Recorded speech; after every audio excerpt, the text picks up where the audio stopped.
Latest সব নিউজের জন্য সাবস্ক্রাইব করুন আমাদের চ্যানেল। আর আমাদের কোনো ভিডিও মিস না করতে চাইলে পাশে থাকা বেল আইকনটিতে ক্লিক করুন। ধন্যবাদ। রাবেয়া সুলতানা রুবি নামে এক আমেরিকা প্রবাসী অনলাইনে একটি ভিডিও বার্তা ছেড়ে তিনি দাবি করেছেন সালমান শাহকে খুন করা হয়েছে। সেই খুনের সঙ্গে জড়িত ছিলেন তারই স্বামী। চীনাদের দিয়ে এই খুন করানো হয়। এতে জড়িত ছিল সালমান শাহ স্ত্রী সামিরার পরিবারও। তবে এসব তথ্যকে অবান্তর বলে দাবি করলেন সামিরার বাবা ও সালমানের শ্বশুর শফিকুল হক হীরা। তিনি ভিডিও প্রকাশকারী রুবিকে মানসিকভাবে বিপর্যস্ত বলেও অবহিত করেন। সোমবার বিকালে তিনি বলেন, ভিডিওটি আমিও দেখেছি, এটা খুবই হাস্যকর লেগেছে আমার কাছে। শফিকুল হক হীরা নিজের পরিবারকে নির্দোষ দাবি করে আরও বলেন, আমি বা আমার পরিবার যদি মেয়ের জামাই খুনের সঙ্গে জড়িত থাকতাম তবে যে বছর সালমান মারা গেল সেই বছরই সাবের হোসেন চৌধুরী আমাকে সরকারিভাবে ক্রীড়া সংগঠক হিসাবে পুরস্কৃত করতেন না। আমিও সম্মানের সঙ্গে বাংলাদেশে ক্রিকেটের সঙ্গে আজ অবধি জড়িত থাকতে পারতাম না। প্রধানমন্ত্রী শেখ হাসিনা জানেন আমি কেমন, এই দেশের ক্রীড়াঙ্গনে আমার কি অবদান। তিনি বলেন, প্রধানমন্ত্রীর কাছে সালমানের মা নিজেও গিয়েছিলেন ছেলের হত্যার শাস্তি চাইতে। কিছু হয়েছে? হয়নি, কারণ এটা আত্মহত্যাকে জোর করে হত্যা বলে প্রমাণ করা যায় না।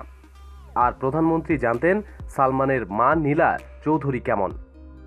স্বৈরাশাসক এরশাদের ঘনিষ্ঠ বান্ধবী ছিলেন নীলুফার চৌধুরী ওরফে নীলা চৌধুরী, সেই কথা কারো অজানা নয়। সালমানের মা প্রসঙ্গে প্রবীণ ক্রিকেটার আরও বলেন, সালমানের বাবা ছিল আমার ক্লাসমেট, খুব ভালো বন্ধু ছিল আমার। ও ছিল ফার্স্ট ক্লাস ম্যাজিস্ট্রেট। ছেলের মৃত্যু নিয়ে তার খুব আপসেট ছিল। আমরা একে অপরকে সান্ত্বনা দিয়েছিলাম। সে চেষ্টা করেছিল সালমানের মৃত্যুর রহস্যর উদ্ঘাটন করতে, কিন্তু পারেনি তার স্ত্রীর জন্য। সালমানের মা নীলা চৌধুরীর স্বভাব চরিত্র নিয়ে সে সময় অনেক সমালোচনা হতো সবখানে। সালমান খুনের সঙ্গে তার মায়ের নামই চলে আসছিল। নিজেদের সমালোচনার জন্যই নীলা চৌধুরী ছেলের খুনের মামলা করেও খুব একটা গুরুত্ব পাননি। এই ক্রীড়া সংগঠক আরও বলেন, আমার স্ত্রী বর্তমানে চীন ও আমেরিকার নানা রকম ব্যবসা নিয়ে ব্যস্ত আছে। আমার মেয়ে সামিরাকে আমরা দ্বিতীয়বার ভালো ঘরে ছেলের সঙ্গে বিয়ে দিয়েছি। সে সংসারে সুখী আছে সে। এ ঘটনাকে কেন্দ্র করে আমারও আমার পরিবারের ভাবমূর্তি কম ক্ষুণ্ণ হয়নি। এই সময়ে এসে এইসব বাতিল বিতর্কে আমি আর কান দিতে চাই না। পাগলে অনেক কিছুই বলবে, তাতে কি আসে যায়। তিনি আরও বলেন, আমি জেনেছি রুবি তার স্বামীর সঙ্গে নেই, ওদের ডিভোর্স হয়েছে।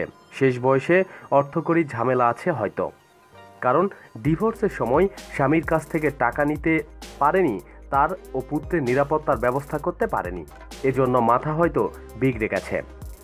কিন্তু তার দায়িত্ব দেশ ও জাতি নেবে না।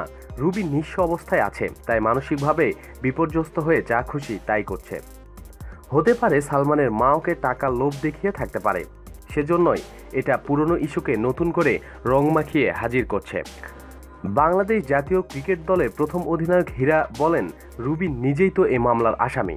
ঘটনার শুরু থেকেই সে সমালোচিত সালমানের খুনির সঙ্গে, কিন্তু বরাবরই সে নিজেকে নির্দোষ দাবি করে এসেছে।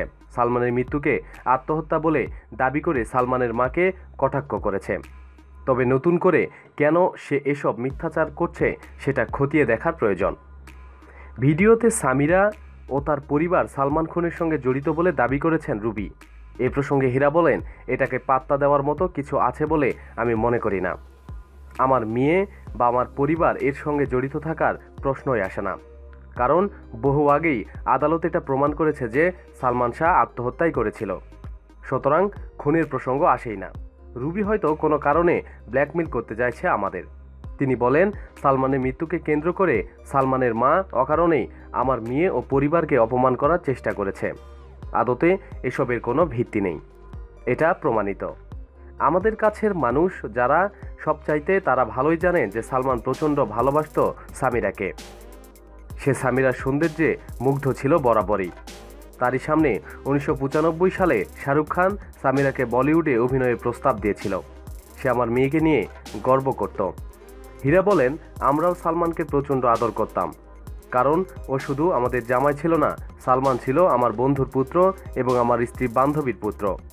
ও তখন অনেক জনপ্রিয় নায়ক হলেও খুব বেশি টাকা ইনকাম করতে পারেনি।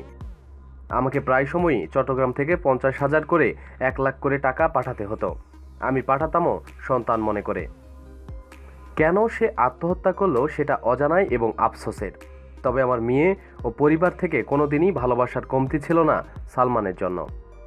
প্রতিদিন সব খবরাখবরের জন্য আমাদের সাথে থাকুন এবং সাবস্ক্রাইব করুন। ধন্যবাদ।